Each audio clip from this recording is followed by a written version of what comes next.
अब ये हमारे लिए पोल्यूशन, ये टेम्परेचर, ग्लोबल वार्मिंग हमारे लिए टॉलरेट करना मुश्किल हो रहा है। अब हम इस स्थान में ही अगर हम बात करें, हम सभी बंदरों के कारण परेशान हैं। हम सभी कहते हैं कि बंदर इतने ज्यादा हो गए हैं। अब इसमें बंदरों का क्या दोष है? फॉल्टी कॉमन है, बंदर फॉल्टी नहीं है। हमने उनके सभी वनों को काट दिया है, हमने उनके घर छीन लिए हैं। तो बंदर हमारे घर पे नहीं आए, हम बंदरों के घर में आ गए, हमने उनकी जगह ले लिया। तो इस कारण हम परेशान हो रहे हैं। मनुष्य तो परेशान है ही, दूसरे जीव जंतुओं को भी हमने इतना परेशानी में डाल दिया है। तो हमारा मेन उद्देश्य यही है कि हम अपने एनवायरनमेंट को बचा के रखें। जो ग्लोबल वार्मिंग हो रही है, टेम्परेचर इतना बढ़ रहा है, हम अब न्यूज़पेपर में ही देख रहे हैं, रोज 48 टेम्परेचर हो गया है, यहाँ पे 49 डिग्री टेम्परेचर हो गया है। हर साल टेम्परेचर बढ़ता जा रहा है। तो वो क्यों बढ़ रहा है? हमने प्लांट काट दिए हैं, इतना ज्यादा पॉल्यूशन क्रिएट कर दिया है, इतनी ज्यादा ग्रीन हाउस गैसेस हमने कर दी है एनवायरनमेंट के अंदर कि पॉल्यूशन, इतना टेम्परेचर जो है आपका इतना ज्यादा वार्म हो गया, वो हमारे लिए टॉलरेट करना मुश्किल हो गया है। अब एसी तो हमें सबको चाहिए है, हम सभी चाहते हैं कि एसी के अंदर रखें, लेकिन प्लांट लगाते हैं हम, बस एनवायरनमेंट डे आया, एक दिन हमने अपने प्लांट लगा दिए और हम समझते हैं हमारी ड्यूटी पूरी। हमने प्लांट लगाए हैं तो उसको हमने देखना भी है, देखभाल भी करनी है। वो बड़े हो रहे हैं, बड़े होके हमारा ही फायदा है, हमें ऑक्सीजन देंगे, वो फ्रूट्स देंगे। प्लांट हमसे कुछ लेते तो नहीं, हमें देते ही हैं। तो सभी से मेरा यही अनुरोध है कि सभी अपना एनवायरनमेंट, इस एनवायरनमेंट डे को सिर्फ इसी डे को सेलिब्रेट ना करें, आगे भी आप कैसे भी कर सकते हो। आप अपने बर्थडे पे लगा सकते हो। हम बर्थडे पे कितने सारे अपने पैसे वैसे वेस्ट कर देते हैं, हम प्लांट लगा सकते हैं।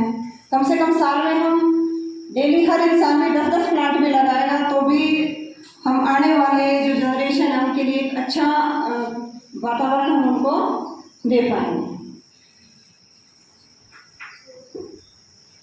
मैं बीके राजयोगिनी बीके ममता जी को आमंत्रित करती हूँ कि हमारे विद्यार्थियों को पर्यावरण के बारे में जागरूक करें।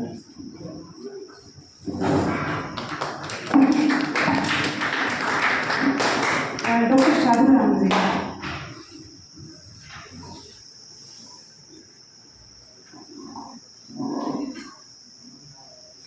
ओम शांति। ओम शांति। ओम शांति वर्ड सुना करें। अच्छा, तो यहाँ ये बहुत अच्छी सभा है और आज का दिन विश्व पर्यावरण दिवस 5 जून, इसमें उपस्थित आज विश्व प्रेमिसिस में हम राजकीय राजीव गांधी पॉलिटेक्निकल कॉलेज में यहाँ के प्रिंसिपल जो हमारे संस्थान से जुड़े हुए हैं, हमारा मुख्यालय माउंट आबू ही जाकर है। तो हमारा जो संस्थान है ये भी एजुकेशनल इंस्टीट्यूट है, इंटरनेशनल। इसमें जो पढ़ाई कराई जाती है वो राजयोगा मेडिटेशन बोलते हैं, राजयोगा भी पढ़ते हैं। कैसे जीवन में राजी रहा जाए, कैसे अपने कर्मेंद्रियों का राजा बने, कैसे जिंदगी में सुख और शांति की लगातार अनुभूति रखी जाए, तो कैसे हम भविष्य में यानी इस जन्म के बाद भी राजा बने, वो सारी पढ़ाई इसमें पढ़ाई जाती है। अब आप बच्चे सोचेंगे तो इसमें हिंदी जी में पढ़ने वाले हैं, टेक्निकल साइंस के सब्जेक्ट हैं आपका, कि ब्रह्म कुमारी का इस पर्यावरण दिवस से क्या संबंध है, ये आज क्यों हमारे बीच में आए। तो मैं आज इस सभा में सिर्फ अभी नहीं आए, ये तो आप लोगों का भाग्य है। इसमें हमारे रैपिड एक्शन फोर्स के ऑफिसर्स भी बैठे हैं, आपका स्टाफ सारा आपके साथ वापी। तो ये विशेष उस परमात्मा की जो समझो कि आदेश होता है जब ये गैदरिंग होती है। तो आपको मैं ये बताऊं कि पर्यावरण दिवस क्या होता है। किसी को पता है पर्यावरण क्या होता है, इन्वायरमेंट क्या होती है? कुछ को मालूम होगा, कुछ को नहीं है। एक्चुअली एटमॉस्फेयर और इन्वायरमेंट, इन दोनों चीजों को एक बार समझना पड़ेगा। एटमॉस्फेयर जहाँ जिस हम प्लेनेट इस पृथ्वी पर रहते हैं, इसके बाहर को जो एक सफीर है, उसका आवरण है, उसको कहते हैं वायु का आवरण, उसको वायुमंडल यानी एटमॉस्फेयर। और उस एटमॉस्फेयर को परिवर्तन करने के लिए उसका प्रभाव किन किन कारणों पर पड़ता है और वो एटमॉस्फेयर कैसे बनता है जो हमारे ऊपर प्रभाव डालता है, वो इन्वायरमेंट है। तो आज का दिन क्योंकि वो हमारे ऊपर दुष्प्रभाव ना पड़े, उस इन्वायरमेंट को हम अच्छा कैसे बना कर सकते हैं, उसका संरक्षण कैसे कर सकते हैं, उसको में जागरूकता देने के लिए जब हमारे सारे वर्ल्ड की जो गवर्नमेंट है, जिसको यूनाइटेड नेशंस ऑर्गेनाइजेशन कहा जाता है, जब उसने इस बात का ये अंदाजा लगाया कि अब वातावरण बिगड़ता जा रहा है, लोगों में बीमारियां बढ़ती जा रही हैं, और इस वातावरण के लिए भी हमें कुछ न कुछ, जिसको हम वातावरण कह लो या पर्यावरण कह लो, एक शुद्ध हिंदी पर्यावरण है, वैसे वातावरण, और इसका इंग्लिश में कहते हैं इन्वायरमेंट, कि उसको कैसे शुद्ध रखा जाए। तो उसके लिए उन्होंने जो प्रोग्राम शुरू किए उसको कहते हैं यूनाइटेड नेशंस एनवायरमेंट प्रोग्राम, वो शुरू किए, सोचा। लेकिन जब उनको ये पता लगा कि जो हमारी ब्रह्मा कुमारी संस्थान है, ये सिर्फ भारतवर्ष में नहीं, 160 देशों में, सारी दुनिया भर में फैली हुई है। हिंदुस्तान में तो सिर्फ कहते हैं हमारा मामला तो है, यहाँ भी हमारे 2 सेंटर हैं, निर्माण केंद्र भी, और तकरीबन हर शहर में इनके सेंटर थे। तो जब उन्होंने इस संस्था के बारे में ध्यान दिया तो इस सारे यूनाइटेड नेशंस एनवायरमेंट प्रोग्राम का जो इम्प्लीमेंटेशन और उसका ऑब्जर्व करना, वो जिम्मेवारी किस संस्था को दी गई, इसलिए इस ब्रह्मा कुमारी का इसमें रोल है। इसलिए ये विशेष तौर से इस प्रोग्राम को बढ़ चढ़कर और थोड़ा एक अच्छा पुरुषार्थ के साथ इम्प्लीमेंट करने में लगी हुई है। अब हम सोचते हैं कि भाई इन्वायरमेंट जो हमारा एक एटमोसफेयर से हम इन्वायरमेंट में आते हैं, तो उस एटमोसफेयर को प्रभावित करने वाली कौन कौन सी चीजें हैं।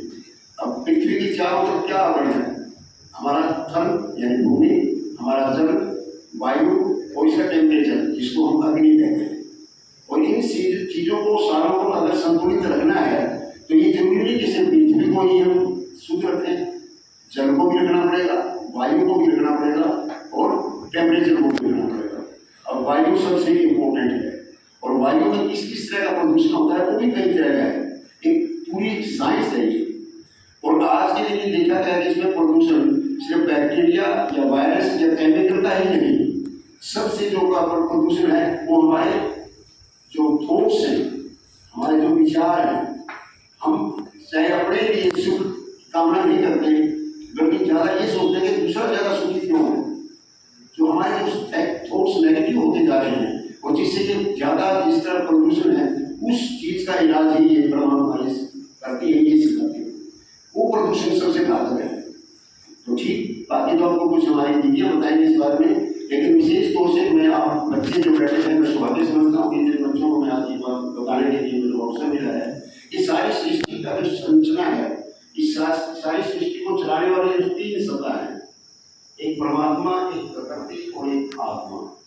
हम जो यहाँ बैठे हैं आत्मा है, और हम उस परमात्मा और इस प्रकृति दोनों का संगम है। प्रकृति हम जो शरीर धारण किए हुए हैं वो प्रकृति है, और इस शरीर को चलाने वाली जो शक्ति है उस परमात्मा का वंश है, उसके हम बच्चे। सिर्फ यही समझ लें तो हमारा जीवन सफल हो जाता है। तो परमात्मा और प्रकृति, परमात्मा के बच्चे हम आत्मा, और प्रकृति जिससे हमारा, जिसके 5 तत्वों से, जल थल अग्नि वायु आकाश से हमारे लिए शरीर बना हुआ है। तो इस सारे एटमोसफियर को, इस सारे एनवायरमेंट को अगर कोई प्रभाव करने वाली चीज़ है तो वो आत्मा है। तो उस आत्मा को कैसे जागृत किया जाए, उस आत्मा को कैसे समझाया जाए, उस आत्मा में ये ज्ञान कैसे बिठाया जाए, उसकी जो पढ़ाई है वो हमारे ये टीचर बहनें जो बैठी हैं, जो प्रजापिता ब्रह्मा कुमारी जी ईश्वरी विश्वविद्यालय से जुड़ी हुई है, और इसको इस संस्था को 1936 से आज कितने साल हो गए, 88 साल हो गए संस्था। ये हर शहर में यही प्रचार करते हैं। अब आपको आज हमने सिर्फ इसके दिन पौधे क्यों लगाए, आज हमने वृक्षारोपण किया है, पौधारोपण किया है ना, क्योंकि एक पौधा एक ऐसी शक्ति है जो इस वायु को हर तरह का प्योरीफाई करने में मददगार होता है। तरह तरह के पौधे हैं, कई तो ऐसे पौधे हैं जिनके अंदर से जो वाइब्रेशंस रिफ्लेक्ट होती हैं वो इवन बैक्टीरिया और वायरस को भी मारते हैं। इन पौधों में कई ऐसे पौधे हैं जो इनके जो वायु के अंदर जो बदबू हो जाती है उसको खत्म करते हैं। ये पौधों में ही कार्बन मोनोऑक्साइड और कार्बन डाइऑक्साइड को अब्जॉर्ब करके ऑक्सीजन लिबरेट करने की शक्ति है।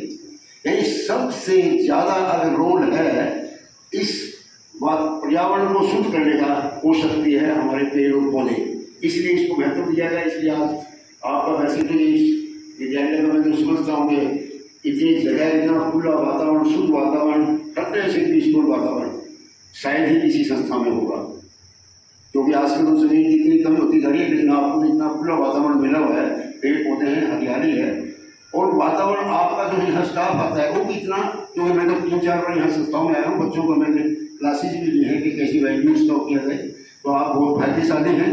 बाकी बातें पर्यावरण के बारे में इस कहने के बाद मैं दीदी को कहूँगा कि संस्था में कुछ बच्चों को विशेष 2-4 मिनट के लिए कुछ बातें बताएं, और उसके बाद मैं आपके लिए, सबके लिए, सारे जीवन के लिए आपका बहुत खुश रहो, संतुष्ट रहो, आपकी तरक्की होती रहे।